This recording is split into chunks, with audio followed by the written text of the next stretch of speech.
Hello friend, तो चलिए आपको ले चलते हैं नेहरू प्लांटेरियम में, जो कि है मुंबई में। और आपको वीडियो में सब दिखेगा। फ़ोटो को वीडियो के ज़रिए मैं दिखा रही हूँ। ये मंगल ग्रह की सतह थी और ये मून है और सैटेलाइट रोवर जो चलता है वो सब है। और चंद्रमा का ये विराट स्वरूप इसमें दिखा रहा था। और ये जुपिटर पर हमारा कितना किलो वज़न होगा, हर ग्रह पे अपना कितना वज़न हो सकता है, वो यहाँ पे आप खड़े होके देख सकते हैं। अपना वज़न वेट करने का था वहाँ पे बना हुआ था। सारे ग्रह जैसे चंद्रमा, सूर्य, चंद्रमा, बृहस्पति, बुध, शुक्र, शनि और ये अपना प्लूटो, ये सब पे कितना हमारा वज़न हो सकता है। और स्पेस वॉक था यहाँ पे कृतिका और उसकी सिस्टर थी। ये है सन पे कितना वज़न होता है हमारा, वो सब था। और यहाँ पे मैं हूँ स्पेस वॉक में। और ये वर्ल्ड टाइम में का है, ये अलग अलग देश में कितना टाइम इस टाइम हो रहा था। और ये पूरा 16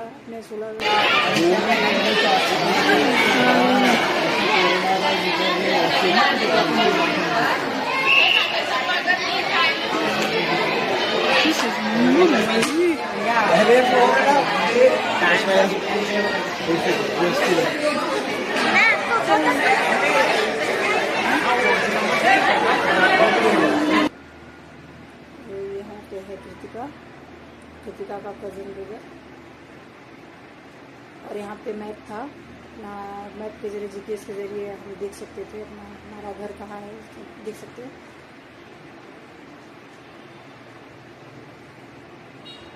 और ये सारे प्लैनेट्स हमारे। बहुत मज़ा आया वहाँ पे देख के।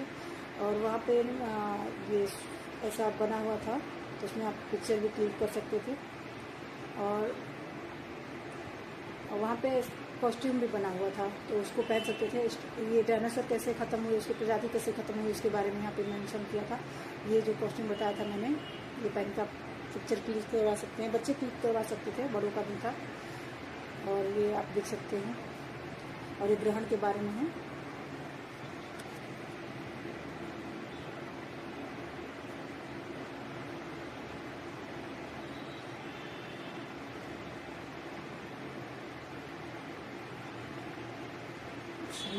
सन कैसे दिखता है।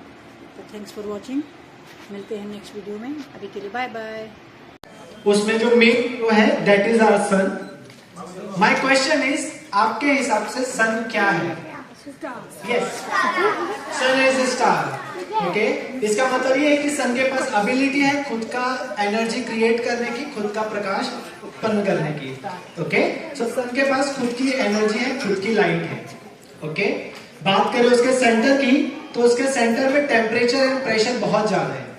इतना ज्यादा कि वहां पे न्यूक्लियर रिएक्शन हो रहे हैं, वहां पे हाइड्रोजन कंबाइन होकर हीलियम बना रहे हैं। और इस प्रोसेस में intense amount of radiation release हो रहा है कंटिन्यूअसली। ओके, इसीलिए उसके पास इतनी एनर्जी है। आप सभी ने सन देखा है? यस। आपके हिसाब से सन का ट्रू कलर क्या है? Actual colour of sun? Yes. आप लोग के हिसाब से कौन सा कलर है सन का? जो एक्चुअल कलर है वो है व्हाइट। ओके, सो जिसका करेक्ट था, कांग्रेचुलेशंस। अभी और भी क्वेश्चंस है, सो होल्ड योर थॉट्स।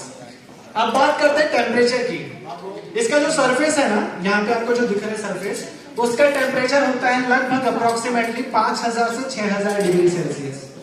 आपके हिसाब से ये टेम्परेचर कम है कि ज्यादा है? बहुत ज्यादा है। इसके सेंटर का जो टेम्परेचर है, जिसे हम बोलते हैं कोर ऑफ द सन, वो है लगभग 1.5 crore degree Celsius, 15 million degree Celsius. अब अगर उससे हम कंपेयर करें तो 5000-6000 डिग्री सेल्सियस कुछ भी नहीं है। It is nothing for space weather, हमारे लिए बहुत ज्यादा है, राइट? बात करते हैं प्लैनेट्स की। हमारा पहला प्लैनेट कौन सा है?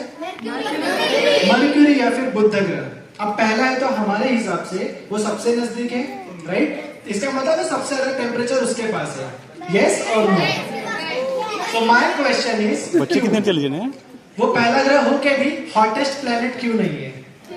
यस, क्योंकि उसका पास एटमॉस्फेयर नहीं है। Very good. उसके पास वातावरण नहीं है या फिर एटमॉस्फेयर नहीं है। तो हो क्या रहा है, हीट सन से उसके सरफेस पे आ रही है और रिफ्लेक्ट होकर रिटर्न चली आ रही है। उसके पास कोई मैकेनिज्म नहीं है जो हीट को जमा करे, ट्रैप करे। ओके, इसी वजह से वो पहला ग्रह होने की वजह बावजूद हॉटेस्ट नहीं है।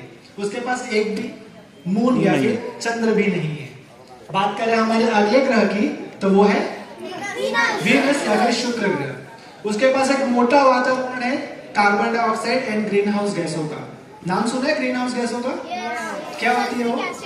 Yes, so in general green house गैसें ऐसी गैस है जिनके पास ताकत है हीट को काफी तेजी से जमा करने की। ठीक है, it has very nice ability to absorb heat, जिसकी वजह से उसका टेम्परेचर कंपैरेटिवली ज्यादा है फर्स्ट प्लेनेट से। ओके, साथ ही साथ उसके पास बहुत ज्यादा रिफ्लेक्टिव ब्राइटनेस है। ब्राइटनेस इतना ज्यादा है कि हम उसे नाइट स्काई में देखते हैं और बोलते हैं वो देखिए शुक्र तारा। राइट, शुक्र तारा है क्या? इट इज अ प्लेनेट ना, but because of extreme brightness in night sky हम इंटरप्रीट करते हैं उसे एज अ तारा। ओके, उसके पास जो साइज है वो लगभग पृथ्वी के मिलते जुलता ही है, जिसकी वजह से हम उसे बोलते हैं पृथ्वी की जुड़वा बहन या फिर ट्विन सिस्टर ऑफ अर्थ। उसके पास भी एक भी मून नहीं। ओके, अगला जो ग्रह है वो बहुत ही यूनिक है, इट इज प्लेनेट अर्थ। अब अर्थ तो हम सभी का होम प्लेनेट है ना। सो आप सभी से एक सिंपल सा क्वेश्चन पूछना चाहूंगा, अर्थ के पास ऐसा क्या है जिसकी वजह से वो यूनिक है? यस, आप बताओ। ग्रेविटी, पानी। Thank you very much. हमारे सौरमंडल का एकमात्र प्लेनेट है as well as known universe जहां पे हमें लाइफ मिली है। राइट, और कहीं पे मिली है क्या? अभी तक तो नहीं मिली है। यस, और इसमें जो लाइफ मिलती है वो सिंपल लाइफ नहीं है, बहुत ही कॉम्प्लेक्स लाइफ है। छोटे मोटे कीड़े मकोड़े से लेके हाथी घोड़े ह्यूमन डायनासोर मिले हैं, मिलते आए हैं। ओके, इसके पास कितने मून है? एक, जिसे हम प्यार से बुलाते हैं चंद्रमा। राइट, अगला जो ग्रह है वो है रेड प्लेनेट मार्स। अब इसका रेड कलर क्यों आया? Iron oxide. Very good. ये ग्रह ऐसा है जिसकी मिट्टी में आयरन ऑक्साइड बहुत ज्यादा है, जिसे हम लोकल लैंग्वेज में बोलते हैं जंग लग जाना या फिर रस्ट लग जाना। ओके, इसके सरफेस को जब आप देखोगे आपको लगेगा कि इसके सरफेस पे जंग लगी है। वेरिफिकेशन के लिए पीछे वहां पे मार्स का पैनोरामा व्यू है, जो एक्चुअल इमेज है मार्स के सरफेस की, कैप्चर्ड इन 2003 एंड 5। ओके, सो आप उसको देख सकते हैं। इसके पास दो मून्स हैं, फोबोस एंड डाइमोस। उसके बाद यहाँ पे आपको दिखाई देगा एक पत्थर का एक मोटा पट्टा, जिसे हम कहते हैं लघु ग्रहों का पट्टा या फिर एस्टेरॉइड बेल्ट। बट वो तो प्लेनेट नहीं है ना, फिर हम उसे सोलर सिस्टम का मेंबर क्यों कंसीडर कर रहे? So what, asteroid belt planet नहीं है तो फिर हम उसे सोलर सिस्टम का मेंबर क्यों कंसीडर करते हैं? Yes, very good. क्योंकि रूल के हिसाब से जो भी मेंबर है वो सब सन के आजू बाजू में गोल गोल घूम रहे हैं। ये भले ही पत्थर है, इनका कोई आकार नहीं है, बट वो सन का भ्रमण कर रहे हैं, उसकी परिक्रमा लगा रहे हैं। They are revolving around sun. Okay, इसलिए ग्रह ना होके भी वो सोलर सिस्टम का मेंबर है। उसके जस्ट बाद आता है हमारा प्लेनेट गुरु या फिर जुपिटर। ये साइज में इतना बड़ा है कि इसमें हम पृथ्वी जैसे 1300 पृथ्वी रख सकते हैं। 1300 earth can be fitted inside the Jupiter itself. 1300 sun से तो छोटा ही है, sun is a star. Okay, and इसके पास आज टोटल 95 मून्स है। कितने? 95। हमारे पास कितने? एक ही है ना। अब बात करें मून्स की, तो बात करते हैं उस प्लेनेट की जिसके पास रिकॉर्ड है सबसे ज्यादा मून्स होने का। I am talking about this Saturn. बहुत ज्यादा फेमस है उसके रिंग्स के लिए, वलय की वजह से। राइट, कितने रिंग्स है इसके पास? कितने? नहीं, एक ही रिंग। इसके पास 7 शार्प रिंग्स हैं, 7 रिंग्स। ओके, इसके पास करंटली 274 मून्स हैं, और ये फुल स्टॉप नहीं है। इतनों के बारे में हमें पता है, इसीलिए हम जब भी बात करते हैं सैटर्न के मून्स की, हम बात करते हैं in terms of known moons. We are aware of this much, there is a possibility कि ऑफ भी हो सकते हैं।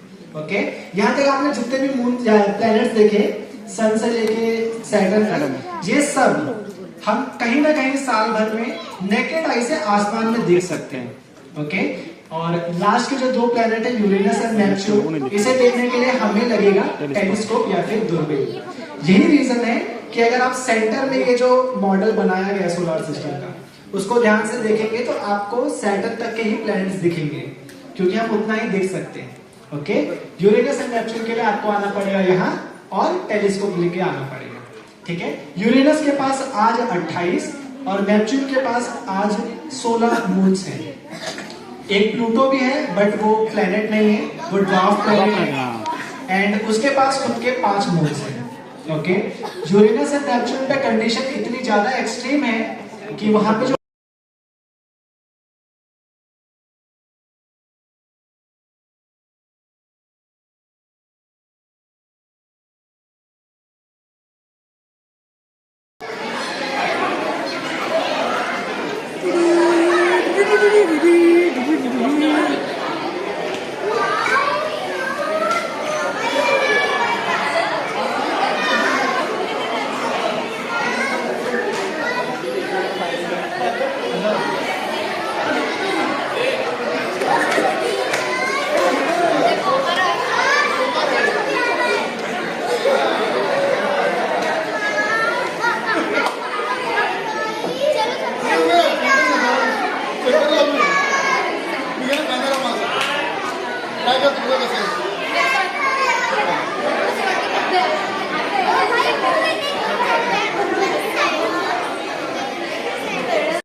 अरे अभी ऊपर चलो, बहुत है, सीधे चलो।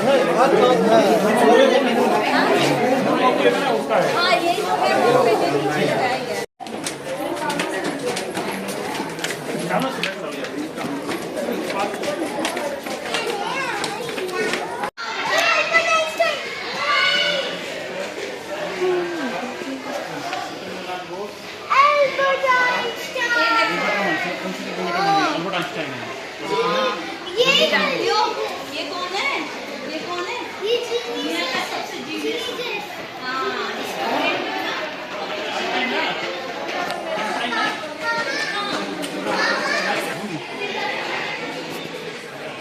महाराष्ट्र ये भाई चलो हाँ चलो। कर लो इधर जूम करके नहीं दिखेगा, किसको इतना साफ नहीं दिखेगा अपना। नहीं दिखेगा।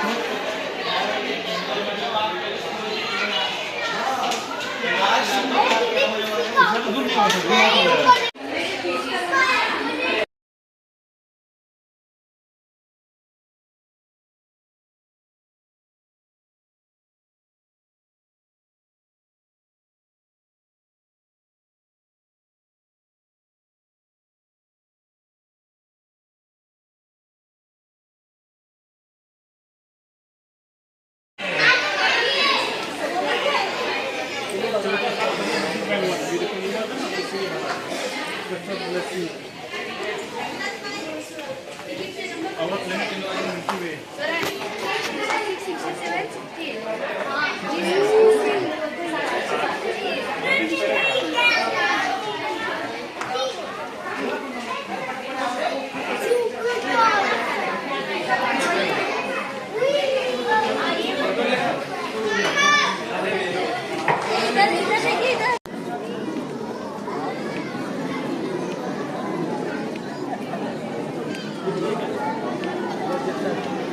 सीट कहाँ है अपनी?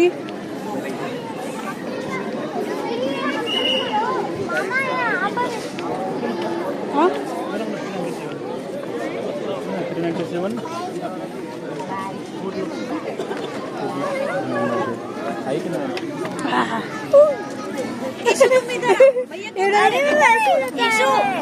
हाँ ये पीछे भी जा सकता है। ईशु आजा। अरे अरे अरे नहीं अरे गिरोगे नहीं भाई ऐसा